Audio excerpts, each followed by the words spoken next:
Que le Seigneur vous bénisse beaucoup. Nous allons toujours parler encore de la parole de Somme 78, dont nous avons lu sur la porte à partir de son premier verset.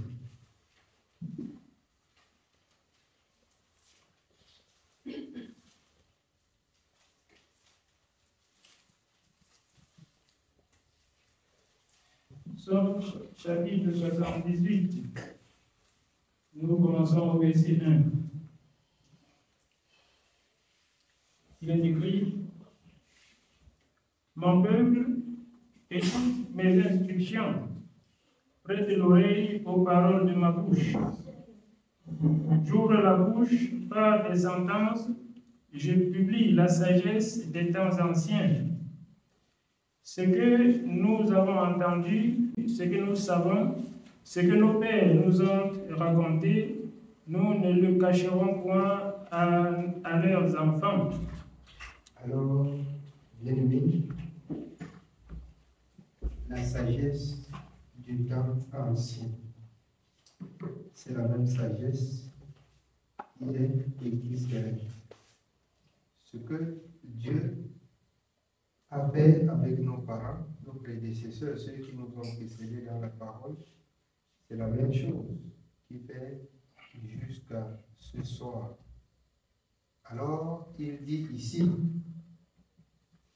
par David, qu'il ouvre la bouche, il publie la sagesse du temps ancien. Ce que nos pères ont fait, ce que nos pères ont fait, alors il nous transmet, afin que nous aussi, nous enseignions à nos enfants.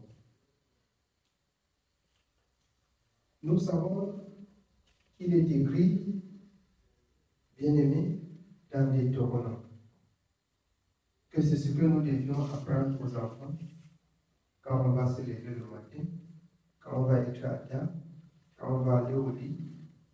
Alors, ceux-là, nos parents, qui ont reçu de l'Éternel, nous ont aussi laissé, comme on le dit ce soir. Bien entendu, alors, ce que le bien-aimé disait dans Jérémie, alors, la parole, lorsque vous avez cru, vous aussi, vous avez engagé une guerre. Vous avez aussi engagé une guerre. Mais, partant vainqueur, c'est garder la parole. Quand on engage une guerre, on doit gagner. Ayez à votre esprit l'esprit de gagner. Or, l'esprit de gagner relève que vous effacez et que Dieu règne. Comme j'entendais le bien-aimé dire, qu'on ne vient pas devant Dieu avec le cerveau rempli. Si vous venez avec le cerveau rempli, c'est pour que Dieu fasse quoi? Pour qu'il verse avant de remplir? Non. Alors, nous venons apprendre. Quand tu connais déjà, tu dois apprendre quoi? C'est là la question. La sagesse du temps ancien. Ce que nous devions apprendre, ce que nous devions connaître, ce que nous devions vivre, nous devions vivre ce que nos prédécesseurs ont vécu. Bien aimé, pas de recherche. Si nous voulons faire des recherches, nous faisons des recherches que dans la parole. Beaucoup font des recherches sur le téléphone. Beaucoup font des recherches et ils partent ramener même ce qu'ils ont dit que Jésus a fait, même que ce n'est pas écrit dans ce livre. Pendant qu'on n'a pas encore mis même en pratique ce qui est écrit dans le livre. La sagesse du temps ancien. C'est cette sagesse que nous devions apprendre et la transmettre à nos enfants. Oui, on continue bien. Nous continuons au verset 3.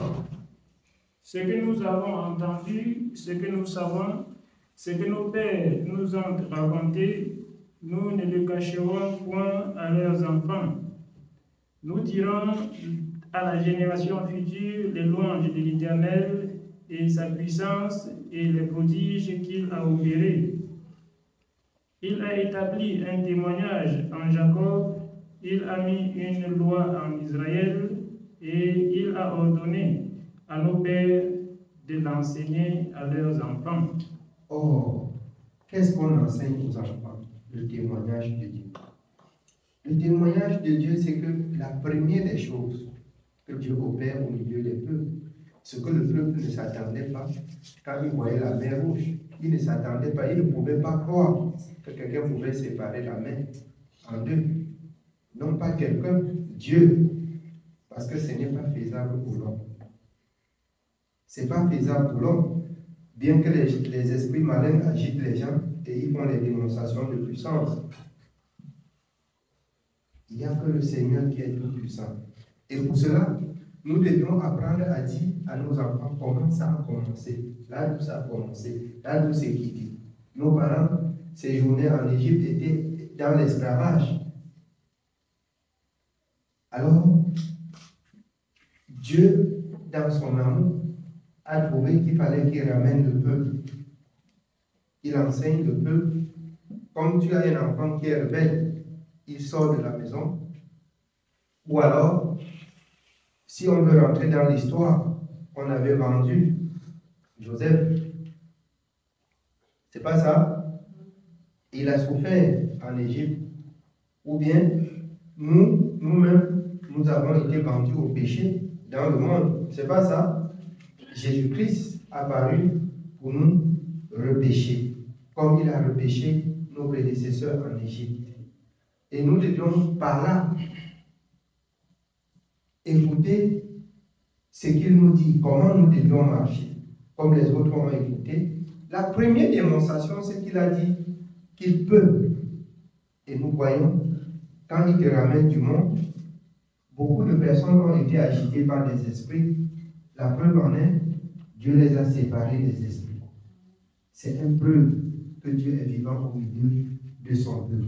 Personne ne peut nier.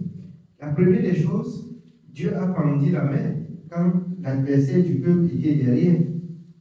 Et alors, quand le peuple a traversé, l'ennemi voulait traverser, alors la mer les a engloutis.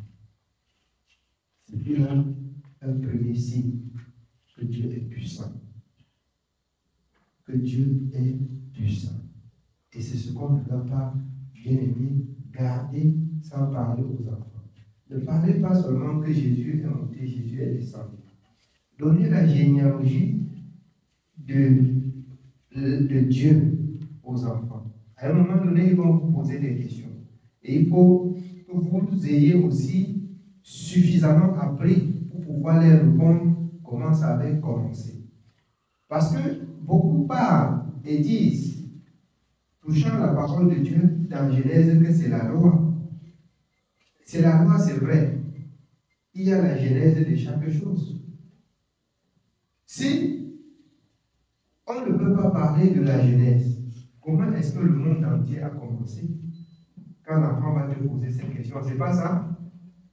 Alors, tu diras, Dieu a fait le premier être vivant de la poussière de la terre. Le premier être vivant de la poussière de la terre. Et par la suite, tu vas démontrer comment la désobéissance est entrée. Comment Dieu a fait l'air, même à l'homme, pour ne pas brûler les étapes. Et comment la désobéissance est entrée entre deux personnes qui n'avaient même pas encore multiplié. Et comment, dès leur première naissance, avec deux enfants, les enfants, le mal planait déjà sur la terre et le mal est entré dans le cœur des enfants. Et vous voyez si bien que l'un a tué son frère. À cause de quoi? À cause de son offrande agréée par Dieu. Vous voyez que la généalogie, la genèse de la chose est importante. C'est pourquoi il dit, il rappelle ce que Dieu a fait à nos pères. Et c'est ce que nous devions connaître. On sait Dieu, on est content, on est sauvé par Jésus-Christ, on est sauvé. Ça ne suffit pas. Nous devons avoir la connaissance. Nous devions savoir là d'où nous sortons et là d'où nous partons. Si tu ne connais pas déjà là d'où tu sors, tu ne peux pas savoir là d'où tu pars. Tu ne connais pas où tu sors, tu ne peux pas savoir où tu pars. Ça veut dire que tu vas errer dans le monde comme ça. Oui, bien aimé, nous continuons. Nous sommes au verset 5. Il a établi un témoignage en Jacob, il a mis une loi en Israël, et il a ordonné à nos pères de l'enseigner à leurs enfants, pour qu'elle fût connue de la génération future des enfants qui naîtraient, et que, devenus grands, ils en parlassent à leurs enfants. Ils en parlassent à leurs enfants. Tant pis pour toi si tu ne transmets pas ça à tes enfants. Tant pis pour toi seul. Vous allez cajoler vos enfants. Vous allez donner tout ce que vos enfants veulent. Ils demandent. Mais vous ne donnez pas ce qui est essentiel. La parole du commencement. Ce qui a fait l'homme. Ce qui a fait l'homme. C'est ce que vous deviez présenter à Dieu, à vos enfants. Ce qui a fait l'homme, c'est ce que vous deviez présenter à vos enfants. L'enfant doit d'abord savoir ce qui a fait l'homme, c'est la parole. C'est pourquoi dans Jean, au commencement, était la parole était avec Dieu, et la parole était Dieu. Toutes choses ont été faites par la parole depuis le commencement. C'est ce que nous devons apprendre à nos enfants. Oui. Nous sommes au verset 7.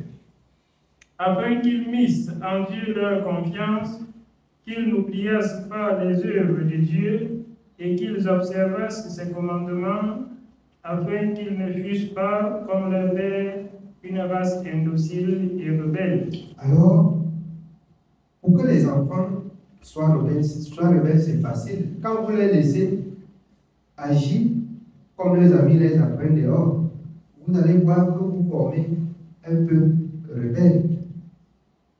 Vous donnez naissance à un peuple rebelle. Donnez à l'enfant cet enseignement. Ça ne demande pas la force. Ça demande que vous-même vous soyez impliqué dans la chose.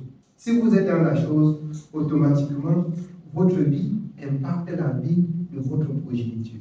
Si je parle des enfants tout petits, pas ceux qu'on dit que des enfants qui ont déjà porté les cordes, quand vous avez à traverser l'âge mineur, votre responsabilité est entre vos mains. Parce que vous allez entendre dire que ça se repose sur papa, ça se repose sur maman. L'âge, quand on a traversé l'âge, ça se repose sur vous. On vous attend maintenant pour parents. Si vous sortez du champ de Maquisa, vous allez enseigner vos enfants. Vous allez dire à vos enfants que hier vous étiez rebelle et Dieu vous a pris, vous a ramené dans sa vie. C'est chaque personne doit expliquer sa généalogie à l'enfant. Comment ça a fait? Quand les enfants s'ils vont grandir ou pendant qu'ils grandissent, je les explique. Et déjà même qu'ils posent des questions. Pourquoi ceci? Qui est celui qui a accouché ta mère? Qui est celui qui a fait ceci? Qui est celui qui a fait ceci? Pourquoi telle personne fait ceci? Pourquoi telle personne ne vient pas à l'église? Soyez aussi disposés pour les expliquer qu'on vous a accouché dans la tradition, dans la bourse et dans la rébellion. Jusqu'au moment où Dieu a usé de miséricorde, il vous a parlé. Et vous les démontrez aussi qui fait le bruit. Vous les démontrez aussi, bien aimés, que Dieu n'est pas un Dieu de guerre. Du moment où Dieu vous a visité, vous aussi, vous attendez et vous priez que Dieu visite ceux qui sont encore dehors. Parce que la parole de Dieu, bien aimé, ce n'est pas la force. Si on pouvait faire croire à quelqu'un par la force, c'est comme moi, si on ne pouvait pas m'amener dans la maison.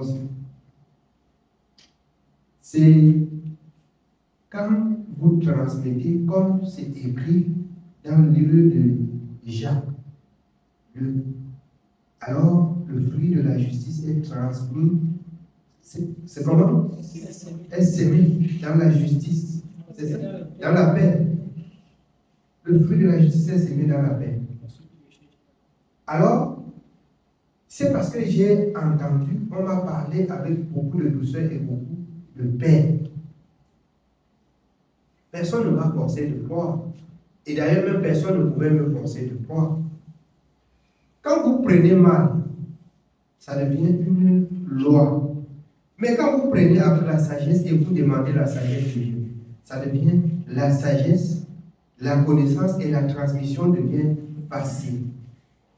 Quand vous partez pour prêcher à quelqu'un, ne partez pas pour prêcher comme si vous l'avez déjà arrêté la main jusqu'à amener à l'église. Si vous avez laissé la parole, laissez que la parole lui travaille. C'est à la parole d'agir et non à vous d'agir à la place de la parole. Si vous avez dit aux gens ce que Dieu a dit, c'est ce qui est important. Bien. Dites aux gens ce que Dieu a fait pour vous et ce que Dieu peut faire pour eux et ce que Dieu recommande dans sa parole. C'est ça qui est saluté. On ne prend pas. Vous pouvez prêcher la bonne nouvelle à quelqu'un même pendant des années. Comme j'ai aussi prêché à d'autres pendant des années. Vous savez, le nombre de temps qui s'écoule devant vous, entre vous et cette personne que vous lui portez la bonne nouvelle, il vous observe pour voir si ce que vous dites, vous mettez aussi en bras.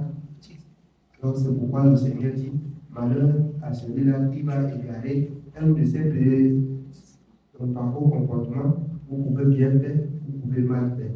Mettez-vous bien aimé à l'esprit en garde. Que en écoutant la parole de Dieu, vous rentrez au quartier des rebelles, vous êtes en train de dire et d'effacer. Vous dites et vous effacez. Ça vous engage. Tel que Dieu vous a aimé, aimez aussi les autres et donnez la possibilité aux autres de se repentir. Oui, bien aimé. Nous continuons au verset 8. Afin qu'ils ne fussent pas, comme leur père, une race indocile et rebelle, une race dont le cœur n'était pas ferme et dont l'esprit n'était pas fidèle à Dieu. Les fils d'Éphraïm, armés et tirant de l'arc, tournèrent le dos le jour du combat. Ils ne gardaient point l'alliance de Dieu et ils refusaient de marcher selon sa voie. Selon sa loi. Refusaient. Ils ne gardaient pas l'alliance. Et voilà pourquoi, je disais tout à l'heure, lorsqu'on a cru, on a engagé le combat. Mais on ne peut pas engager le combat sans garder la parole de celui qui combat. Sans garder la parole de celui qui combat. Je vais prendre, comme l'apôtre Paul le dit, pour la foi comme un match de football qui impose plusieurs sortes d'abstinence pour ceux qui jouent au stade. C'est pas ça? Ils jouent en suivant les instructions du coach. C'est pas ça? Vous avez engagé la guerre. Et celui qui vous coach, c'est Jésus-Christ. C'est pourquoi la parole de Dieu dit qu'il est le chemin, la vérité et la vie. Mais si vous laissez de l'écouter, vous allez perdre le combat. Vous allez perdre le combat. Je nous ai dit, bien aimé, les mathématiques de la foi. Plus est égal à moins, machin, tout c'est tout. Et c'est égal à ne pêche plus. Tout le mathématique là. Vous allez faire comme moins et moins, et plus est égal à machin. C'est que tu ne pêches plus. C'est tout contre Dieu. Et le reste du temps maintenant, nous cherchons à savoir ce que c'est que le péché et ce que c'est que la vie de la sainteté avec Dieu pour vivre ce que Dieu a dit. Si vous voulez bien comprendre tout ce qu'on dit là, ça tourne autour de ça. Ça tourne autour de ça. C'est qu'ils n'ont pas gardé la parole de l'alliance et ils sont en train d'aller au combat. Mais qui va te soutenir? Vous voyez?